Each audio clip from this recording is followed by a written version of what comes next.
one of the things that I wanted to bring to you today, I'm very excited, is that if you have any money, if you have $1,000, you have $100, you have $5,000, you have $50, what can one do today to start on the road of investing? And then what does that give you if you do that?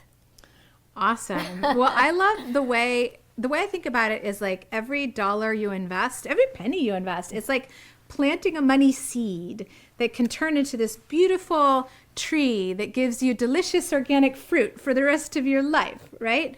So when you get into that prosperity cycle of having your money growing and working for you, it creates more ease, peace, and freedom around money. And you can start with the smallest amount. Like at my Financial Freedom 101 event, we do an exercise where I say, hey, if you could choose between me giving you $100 today, right now, guaranteed, instant gratification, or a penny today, but the penny's going to double every day for 30 days. I'll take that one. Which one would you choose, right? Like human beings are wired to go for instant gratification. So I think in real life, a lot of people would just take the $100 and... I've taken her course. Right. But in the seminar, in the event, they can usually sense there's a trick, even if they haven't actually done the math. So they're like, I'll take the penny and see how it goes.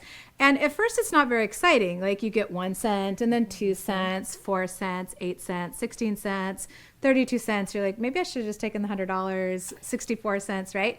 But then as you get down the line, all of a sudden it's getting into hundreds of thousands of dollars. And then after 30 days, you have over $5 million.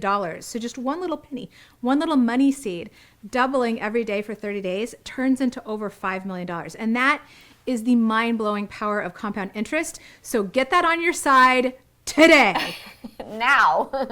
Seriously, if I had done that in the beginning of my business, I mean, it would just be totally different. It took me that nagging voice, you know, the one you talk about, like late at night, you're like, how am I going to do this when I'm 60? How am I going to do this when I'm 70? You know, and it's like this voice for me to pay attention, to show up for my financial future.